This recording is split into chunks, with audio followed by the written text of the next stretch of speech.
Hello everyone, তোমরা সবাই কেমন আছো? আশা করি তোমরা সবাই ভালো আছো। আমিও ভালো আছি। আজকে তোমাদের সাথে একটা ব্লগ শেয়ার করলাম। দেখো, এখানে কর্তামশাই বাড়ি চলে এসেছে ডিউটি থেকে। আর আজকে ছিল নীল পুজো, তাই ঠাকুর আসছিল রাস্তা দিয়ে, সেটাই আমি একটু ভিডিও করে নিচ্ছিলাম। এখানে আমাদের গ্রামেরই ঠাকুর। তারপর বিকেলের দিকে আমরা এখানে মেলায় যাওয়ার জন্য রেডি হয়েছি। দেখো, মেলায় যাওয়ার পথেই এখানে, এটা আমার বোনের শ্বশুর বাড়ি, সেখানেই গেছিলাম। ওদের বাড়িতে কাজ হচ্ছিল মার্বেল স্টাইলসের, সেটাই দেখো, সেটা একটু তুলছিলাম, ভিডিও করছিলাম। সব ফেলেছি, সব ঘর এলোমেলো, তাই বলছিল যে এই ঘরের সব এলোমেলো আছে, তুলিস। এখনো কাজ কমপ্লিট হয়নি। দেখো, তারপর এখানে ওর মেয়ে দেখো দাদুর ঘাড়ে চড়ে বের উপরে আসলো। এসেছিল ওদের বাড়িতে, ওরা নাচ করে এসেছিল, তাই ওদের বাড়িতে এসে সবাই বসেছিল, জল খাচ্ছিল। এখানে বসে একটু হাওয়া করছিল। দেখো, আমার কোনো বসেছিল।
থেকে অষ্টনাচ দেখে বেরিয়ে আমাদের এখানেই মেলা হচ্ছিল গ্রামের স্কুল মাঠে, সেখানেই গেছিলাম মেলা দেখতে। চড়ক মেলা দেখো, গিয়েই এখানে মেয়ে বায়না করছে আইসক্রিম খাবো, বাড়ি থেকেই বলে কারণ এতদিন ঠান্ডা ছিল, ঠান্ডা লেগে থাকে খুব, তার জন্য আইসক্রিম দেওয়া হয়নি। বাড়ি থেকে আগে বলে গেছে যে আমি আইসক্রিম খাবো। এখন নিজেরটা খাচ্ছে, আবার বাবারটা দেখে বলছে চকলেট, আমি চকলেট আইসক্রিম খাবো। প্রথমে মাসির বাড়ি থেকে চকলেট দিয়েছিল ওকে, সেটা খেয়েছে, তারপর আইসক্রিম খেলো। আমার যেহেতু ঠান্ডা লাগা ছিল, মাথা ব্যথা ছিল, তাই আমি আইসক্রিম খাইনি। তারপরে এখানে চড়ক গাছ ঘুরছিল, বাতাসা ছেটানো হচ্ছিল, এখানে বড়শি গিরানো হয়নি, তাই একটা ঘুরে গেছিল, চড়ক গাছ ঘুরছিল, সামনে গেছিল বাচ্চা নিয়ে। দেখো এটা চৈত্র মাসে আমাদের এখানে মেলা হয়।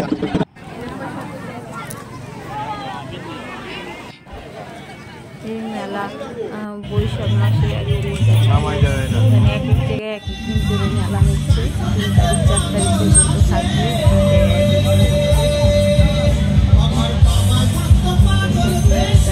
ছিল বাচ্চাগুলো,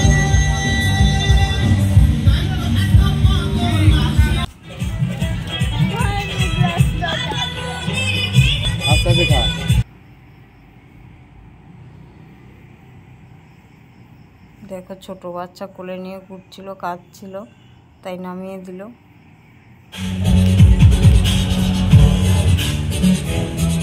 আবার একটা বাচ্চা কোলে নিয়ে মেলা শেষ, এখন বাড়ি যাবো, বাড়ি ফেরব। তারপর চড়ক গাছ দেখে এখানে দেখো ফুচকা খাওয়ার জন্য চলে এসেছি। দেখো ফুচকা খেয়ে নেব।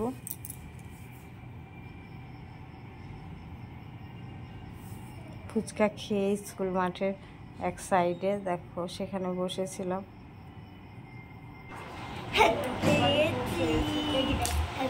তারপর এখানে ঘুগনি নিয়ে এসছে, কি খাবো, কারণ